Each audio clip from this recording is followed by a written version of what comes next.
sitting outside the local hospital waiting for a blood test, and it's a beautiful day out. I'm sitting on a bench in the shade, so getting a little bit of fresh air and sunshine, which is nice. And yeah, it's lovely out here, so good time to read my book and catch up.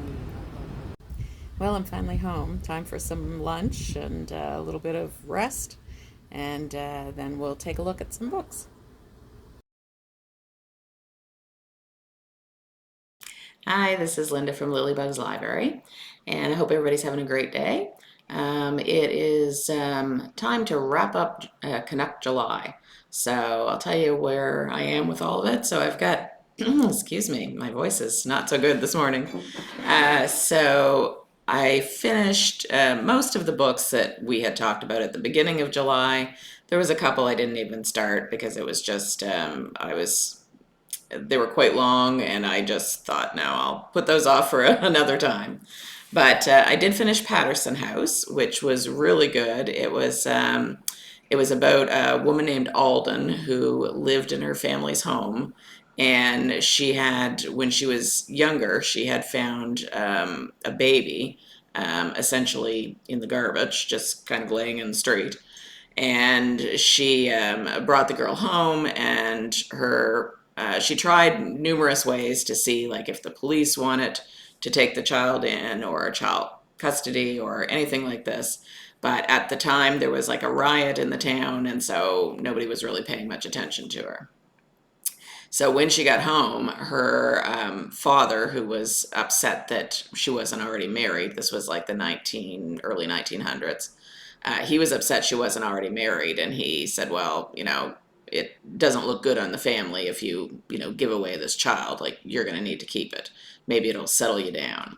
So anyway, that's what she did. So she wasn't a very loving mother. She didn't really know how to be a mother. She didn't really have a lot of motherly instincts. So it just really wasn't her thing. And because they were because they were wealthy and things, I mean, she had a nanny and all these things. But eventually, the father dies, and she's left to do everything on her own. And there is a man that's living with her at this point, and I think even before, no, I think right after her father died, he came to live there. And he used to be like the gardener's assistant, and then when he was in the war, he became disfigured, and he was always kind of cared about her and the family, so he shows up and she takes him in as well.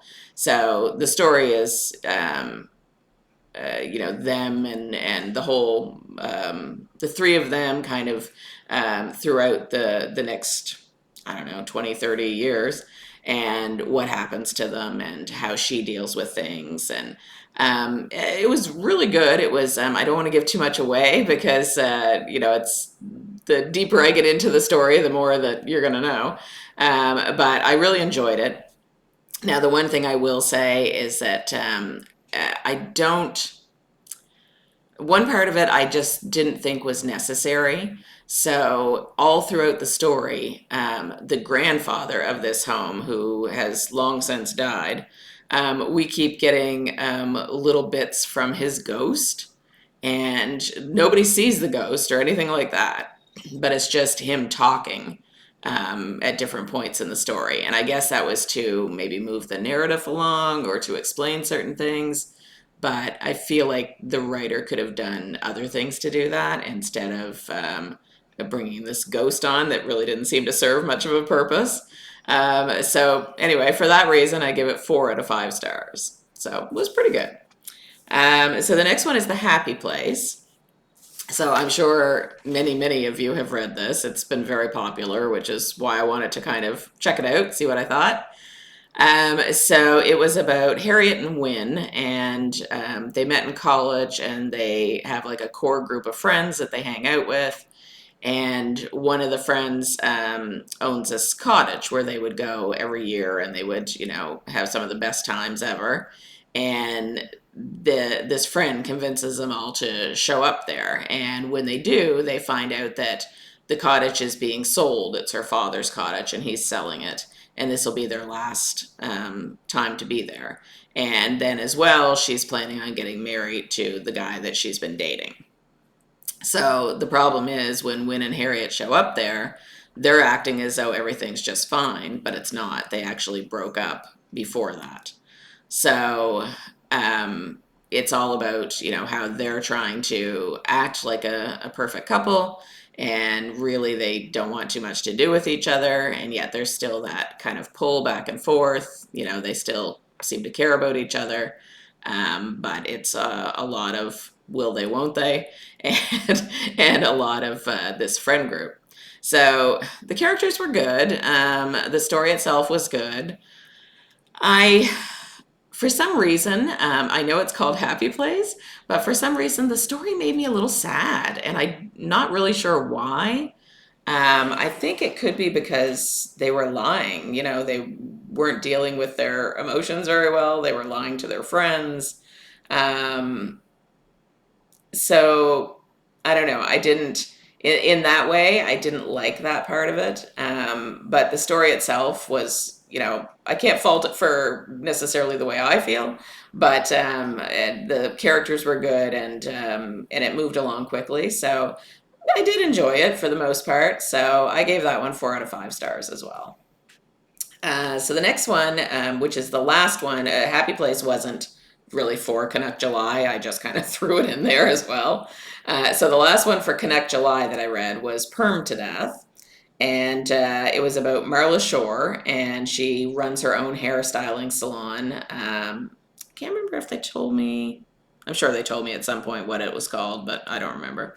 Anyway, she runs this hairstyling salon, and one of her customers comes in, and she's had Marla come in early to do her hair because she had some big event to go to, and apparently this woman got whatever she wanted. So her name was Bertha Kravitz, which I feel like maybe that was the name of the nosy neighbor in Bewitched. Was that a Kravitz? I don't know, but I felt like I knew the name anyway. If it was, I can certainly picture the kind of person she would be. So she came in, and she also had like her own special creamer that she liked to use, this powder creamer. And so Marla goes into the back room, and she makes her a cup of coffee and puts this creamer in it, and she comes out and gives it to her. And then she goes into the back room to get some towels, and she comes out and the woman's dead. So it's then all about, them trying to figure out, who it was that killed her, and because she wasn't a very nice woman, there's lots of people who might have wanted to kill her, and so the suspect list is quite long. It's like most cozy mysteries. There's like a handsome detective, and kind of a little bit of slow burn romance there. But the characters were great. Found lots of reasons that everybody in town seemed to want this woman dead, including her family. And the relationship between Marla and the detective is really good. She has a dog, and all the feels, right? But I really enjoyed it. The only reason I didn't give it 5 stars is because I did find that because there were so many different characters, you didn't really feel like you got very in depth with any of them, except for Marla. But it was also the first book in this series. It's Bad Hair Day Mysteries. So I'm sure as we go on in the series, you probably get to learn more about some of the other ones. But anyway, I gave it 4 out of 5 stars. It was good. And that seems to be my thing. This is a 4 out of 5 star month, apparently. So the next one was, or the next few are not for Canuck July, just ones that I kind of read in between. And I'm still working on these ones. So the ones that I'm reading right now, with Wonderful Husband, I'm reading The Commandant's Daughter, which is historical fiction. Excuse me while I take a sip here. Loosen up my vocal cords. So it's a historical fiction, and it starts out with this young girl. Her name's Hannah Lore, and she is she's a German commandant's daughter, and when he joins up with the German army during World War II or just before World War II, um, the family doesn't, like his mother doesn't approve, and but a lot of times people didn't have much choice, right? Anyway, the difference is he embraces all this. So at this point, he's in the SS, and his daughter's too young to really understand what's going on. So he's trying to, and he's changed. He's changed the way he deals with her, the way he deals with his wife. He no longer really seems to want anything to do with them, right?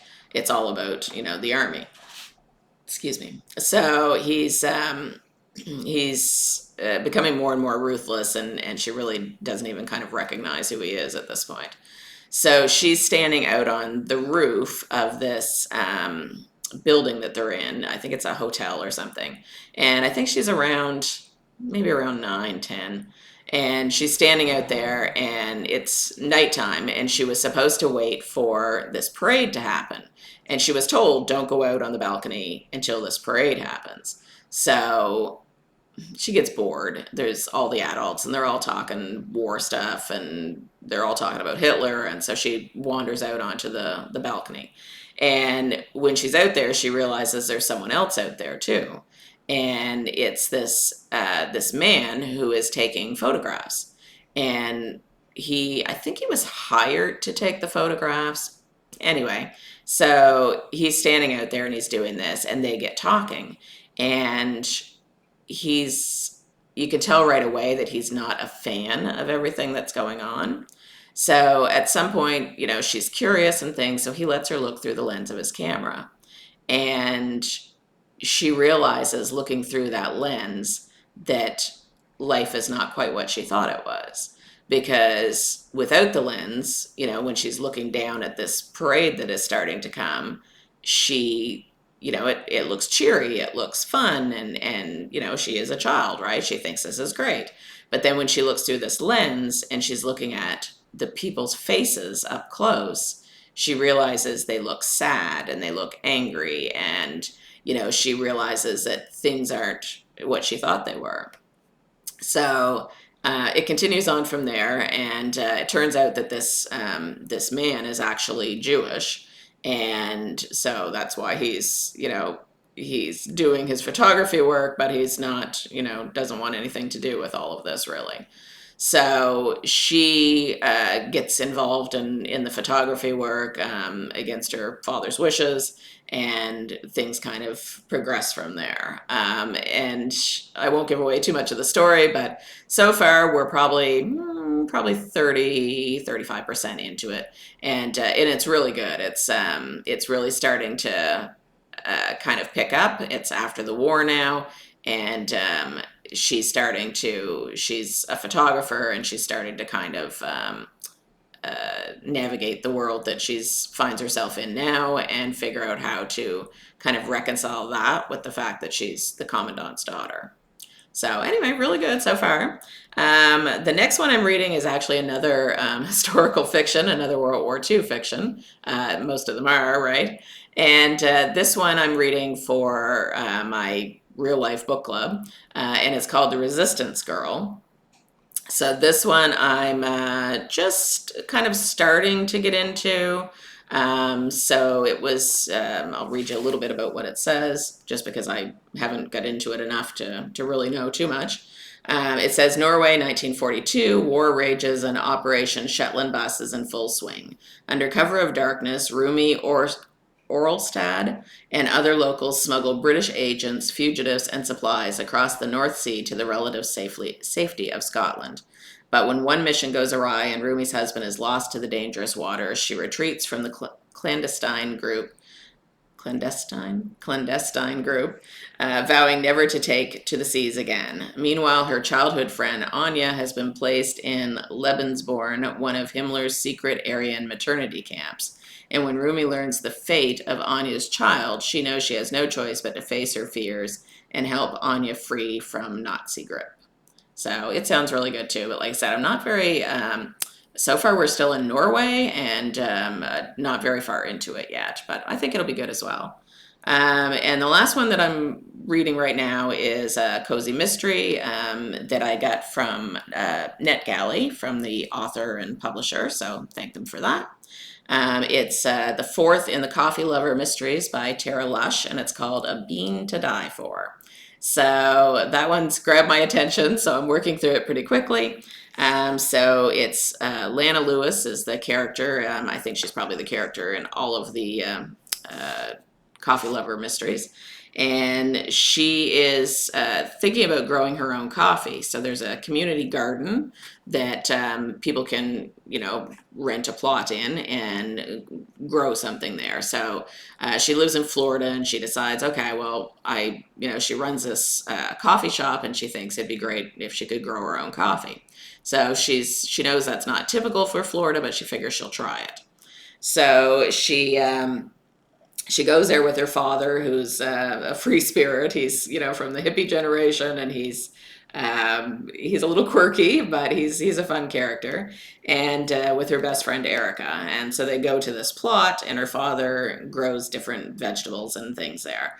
And when they get there and they're headed towards their plot, and her father's getting ready to, for them to see their plot, he's telling her that their plot used to be this man named Jax, and that Jack ticked off the woman who runs the community garden and has been thrown out. And so he said, Jack's tomatoes might still be there. I don't know if he got his plants or anything, but this is now your plot. And so they're walking along towards it, and they stumble over this body, which turns out to be Jack. And so then it's them trying to figure out, who it was that killed Jack and why. And so Jack was an old man, but he was very vocal about some things, and when he didn't like something, he could be quite vicious about it. So he has quite a few people who didn't mind seeing that he was dead. Now, who killed him? Who knows yet? But so far, it's really good, and I'm along for the ride. So that one should be a good one as well. So I think that's about all I've been reading right now. That's 3 books that I've got on the go, so that's plenty. The Resistance Girl I actually have on Audible, so that one should go fairly quick. So that wraps up Canuck July. Like I said, I got to most of them, and really enjoyed a lot of the Canadian authors. Um, a lot of authors I hadn't read before that I might go back and look for something else of theirs at some point. But as all of you know, I'm sure we all have our long TBRs, so some of those may take a while to get to. Um, and with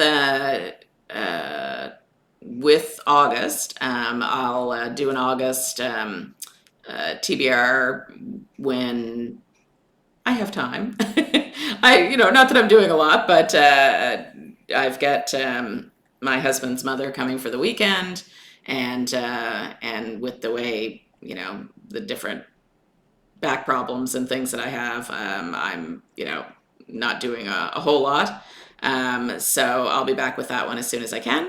And so I hope everybody has a great day, and thanks for joining me for Canuck July.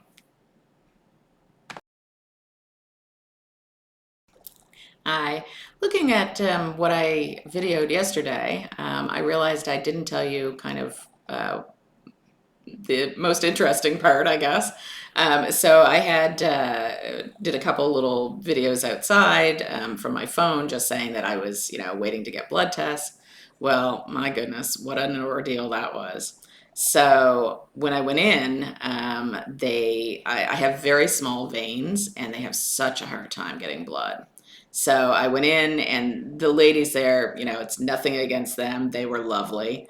But the first one tried on my right arm and thought she had a vein, but couldn't get anything out of it.